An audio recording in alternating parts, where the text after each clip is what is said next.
hari ini tanggal 13 Mei 2020 ya. Jadi hari ini IHSG ditutup di angka 4554 turun 0,75%. Nah, banyak yang bertanya-tanya nih, IHSG ini ke depan bakalan kemana nih? Bakalan naik atau bakalan turun?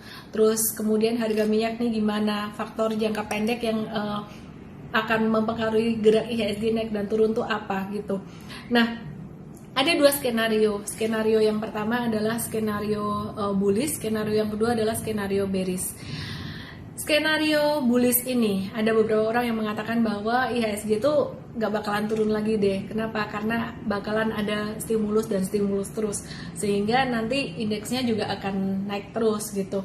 Terus kemudian yang kedua, faktor yang kedua atau skenario yang kedua adalah skenario bearish, dengan pertimbangan bahwa saat ini karena COVID-19 perekonomian akan semakin slowing down ya, sehingga membuat laporan keuangan di kuartal 2 ya, laporan keuangan kuartal 2 itu sampai bulan Juni. Jadi April, Mei, dan Juni itu kan memang bulan-bulan yang memang terdampak COVID-19 ya. Jadi diperkirakan laporan keuangan bulan Juni nanti akan lebih jelek daripada laporan keuangan di kuartal pertama ya, kuartal pertama atau Januari, Februari, Maret gitu. Nah, laporan keuangan di kuartal kedua ini nanti, ini ketika kita terima itu nggak pas bulan Juni ya, kadang ada yang kita terima di bulan Juli, ada yang di bulan Agustus, dan memang kemungkinan hasilnya akan lebih buruk daripada yang kuartal pertama karena slowing down banget karena dampak COVID-19 ini. Oke. Jadi dengan skenario yang kedua ini pasar saham bisa lebih tertekan untuk di kuartal-kuartal berikutnya, kuartal 2, 3 dan mulai recovery itu di kuartal yang keempat. Oke. Apa yang harus kita lakukan kalau ada dua skenario seperti ini? Siapa yang benar? Waktu yang akan membuktikan ya. Gak ada gunanya sekarang kita berdebat, oh yang ini yang pertama benar nih karena akan ada banyak stimulus, yang kedua ini juga benar nih, mungkin ada dua orang yang punya pandangan yang berbeda, itu berdebat tuh gak ada gunanya. Sekarang kita bicara tentang kemungkinannya aja. Kalau Anda punya view bullish ya, dan ternyata Anda masukin banyak uang di sini di pasar saham, jika harga saham naik terus, maka Anda akan mendapatkan banyak keuntungan. Tapi kalau sampai harga sahamnya turun, yang terjadi adalah kerugian besar.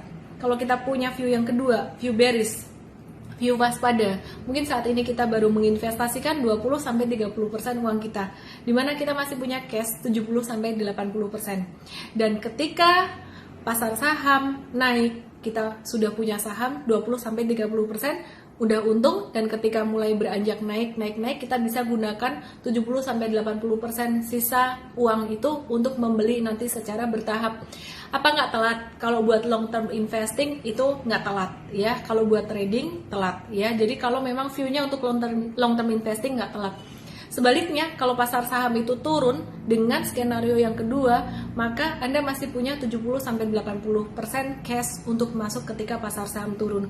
Jadi, terlepas dari siapa yang benar, mau skenario pertama yang benar atau skenario yang kedua yang benar, yang perlu kita lakukan adalah antisipasi. Buat saya, cash is the king. Jadi saya memilih dengan skenario yang kedua, saya memilih untuk waspada, saya memilih untuk antisipasi. Kalaupun saya salah dan ternyata pasar saham naik, it's okay, nggak ada ruginya. Tapi ternyata jika memang benar-benar turun, nggak ada ruginya juga. Justru kita bisa mendapatkan saham-saham itu lebih murah lagi. Bagaimana dengan saham yang udah kita beli 20 dan 30% di harga sekarang, kalau nanti jatuh lagi? Nggak masalah, karena kita berinvestasi, kita cara investasinya ketika market lagi bearish nggak bisa benar-benar pas di satu titik, tapi kita melakukan average untuk selama beberapa bulan ini dengan valuasi yang masih bagus juga. Nah, untuk harga minyak sendiri, saya melihat harga minyak ada kemungkinan akan mengalami perbaikan atau peningkatan dalam beberapa bulan ke depan. Kenapa? Karena lockdown di beberapa negara itu udah mulai dibuka, dan aktivitas perekonomian di beberapa negara juga udah mulai bergerak. Mereka membutuhkan bahan bakar untuk industri dan juga untuk transportasi, sehingga permintaan akan minyak akan mulai meningkat. Nah, apakah bijak untuk berinvestasi pada saham-saham minyak seperti Medco, Elsa, Kalau saya pribadi untuk minyak dan juga komoditas itu saya lebih memilih untuk saya gunakan buat trading aja. Jadi kalau untuk investasi jangka panjang saya lebih memilih pada sektor-sektor yang defensif. Oke.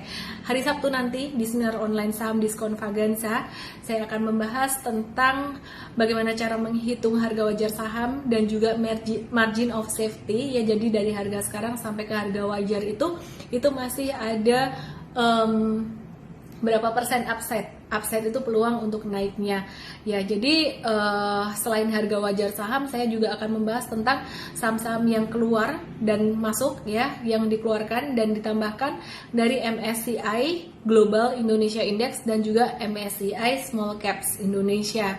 Dampaknya apa aja, dan selain itu juga saya akan tambahkan tentang psikologi trading, tips psikologi trading untuk seminar online hari Sabtu nanti saham diskon Vaganza. Dan thank you buat teman-teman semuanya yang udah simak IGTV ini. Semoga semua yang saya bagikan buat Anda bisa bermanfaat. Teman-teman yang mau daftar saham diskon Vaganza bisa di alandasme.com/sodv, dan bisa juga teman-teman yang baru mau mulai untuk berinvestasi saham boleh ikut SODV dan juga boleh ikut juga untuk KCI. KCI itu adalah kelas calon investor. Ini diperuntukkan bagi teman-teman investor pemula yang baru mau buka akun saham. Nah, di KCI ini saya dan Bursa Efek Indonesia dan juga teman-teman dari anggota bursa dari sekuritas-sekuritas, kita semua bekerja sama bahu-membahu untuk membantu Anda menjadi investor saham yang berhasil. Yuk nabung saham sekarang. Saya Ellen May, we help people to make money and change lives better. Salam profit.